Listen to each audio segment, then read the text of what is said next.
So the first thing I want to talk about is surgical masks. So you've quickly stated numbers here. So I'm about to go through several different slides to give you just scale and magnitude of federal resources that have been applied at the problem. So 27.1 million surgical masks pushed out to state governments. For N95 masks, 19.5 million N95 masks. And so if I was in a local hospital that was running short, I would look upward because the federal government has pushed out resources. So for protective gloves, 22.4 million pairs of protective gloves. For face shields, 5.2 million face shields. For ventilators, we have pushed to the states more than 7,600 ventilators, and I think as I was coming over here, that number's changed slightly. I think it's now 7,640 given to these states, to the predominantly of these states. So we wanted you to have some numbers. Now, as we've indicated, we had ventilators in the national stockpile. We pushed ventilators out.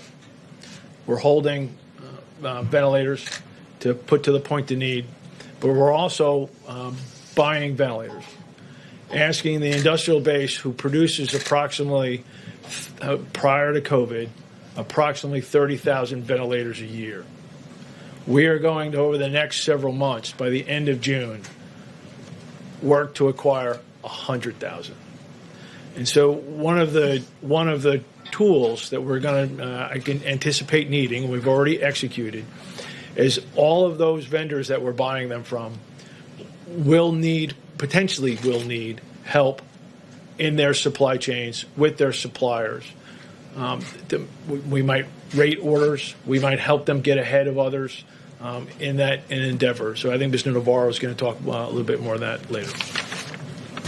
So let me talk about the air bridge. So it normally takes approximately 37 days to get from overseas, get product, load it, get it to the United States, and distribute it. That's about 37 days.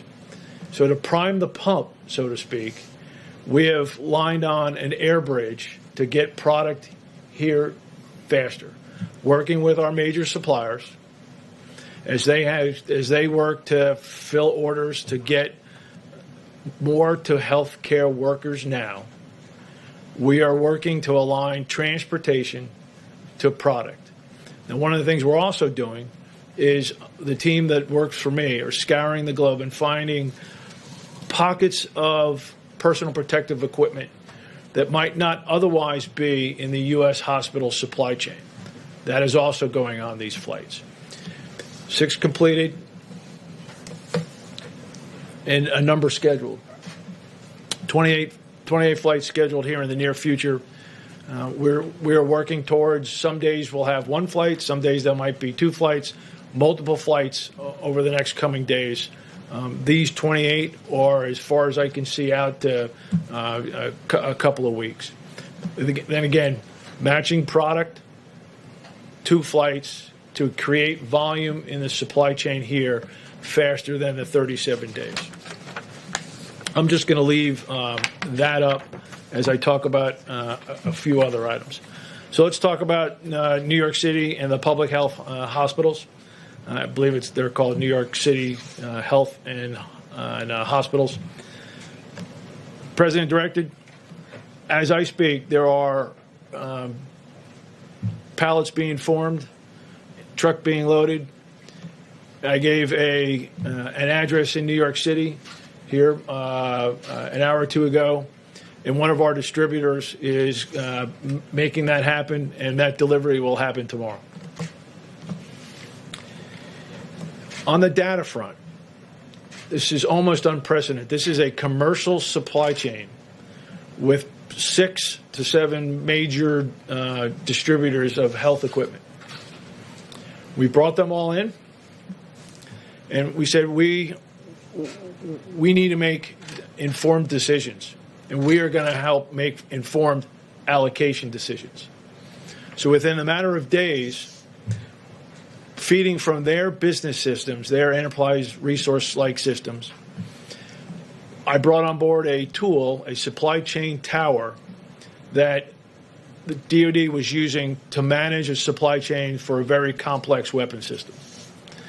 Their data goes into a data lake. We have a tool to be able to use their data and see it. I can tell what product is coming in, what their orders are, what they're filling, what they're not filling, and see the volume in the supply chain and understand what they're doing down to the county level. We're working to get it potentially down to the hospital level. So this 200 and some odd N95 respirators, we took a look in there in the supply chain, and we said we have the volume to go do that. I called the distributor, and they're making that happen. We anticipate, as the hotspots around the country, we anticipate these vendors at our direction helping them allocate product to the right place at the right time.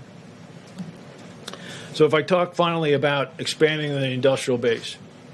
So the vice president was at Walmart the other day, who told him, I want to get in this game. How do I do that? So I got the call. We provided them specifications.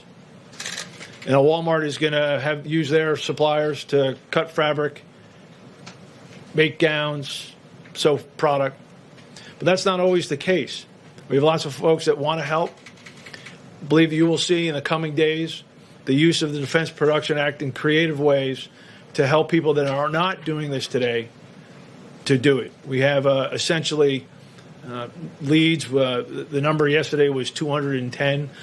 I believe it probably grew today, that we are working with to find how each one of those might need help to get in the game that's not in the game, to increase the throughput through the healthcare market. Again, the president gave me one task: get more to our healthcare workers now. And I took that to heart, because I have, not that I don't need that from the president to that direction to move out, but I have family in New York. My sister's a nurse practitioner in a Westchester hospital, and my niece is a nurse on a Long Island hospital. And I have other healthcare professionals in the family. So I have skin in this game. And the president asked me to get more of the healthcare workers. I'm going to get more of the healthcare workers.